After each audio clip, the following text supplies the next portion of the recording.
So one of the biggest challenges for people, particularly when they first think about starting a meditation practice, is how are they going to sit comfortably? There's a lot of mystique about how people should sit in meditation. We see images of sages in lotus posture and all sorts of stuff like that. But the yoga tradition is actually very clear that to sit in meditation, we should simply be steady and comfortable. Traditionally, that's meant sitting cross-legged, but there are alternatives to sitting cross-legged, and I'll show you one of those a little bit later on.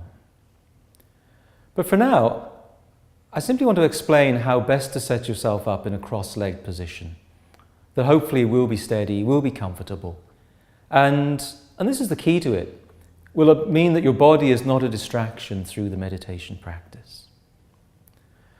So the first thing to think about is how upright is your upper body? Not leaning forward, not leaning backwards, not tilting from one side to the other, but comfortably upright.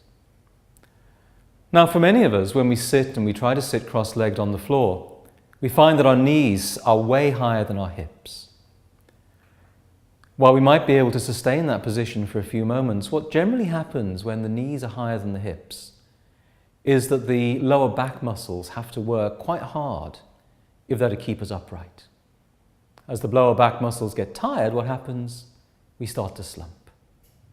So one of the most important things to think about as you establish a seated posture for meditation is to bring your hips ideally higher than your knees, or at least not lower than your knees.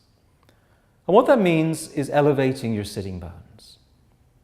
So I'm sitting right now on a yoga bolster.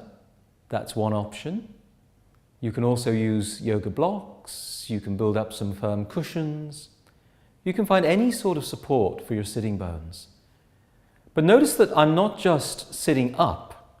I'm not just elevating my sitting bones, but I'm sitting quite near the front edge of the bolster so that my pelvis has a slight tilt.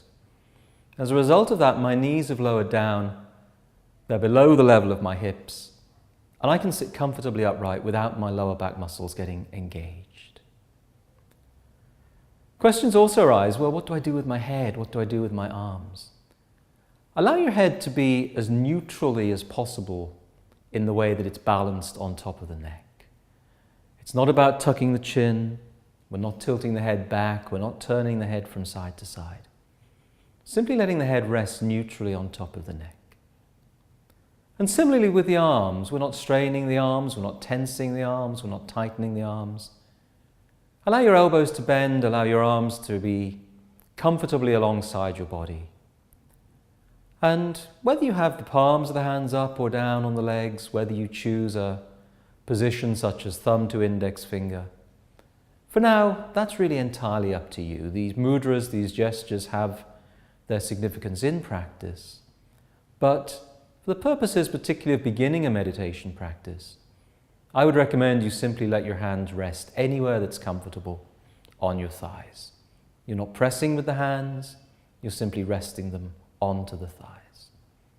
So those are the keys to sitting comfortably. Elevate your seat, allow your knees to be a little bit lower than the line of the hips, allow your upper body to be as comfortably upright as possible. Your shoulders, your elbows, your head, your neck, your face are all relaxed.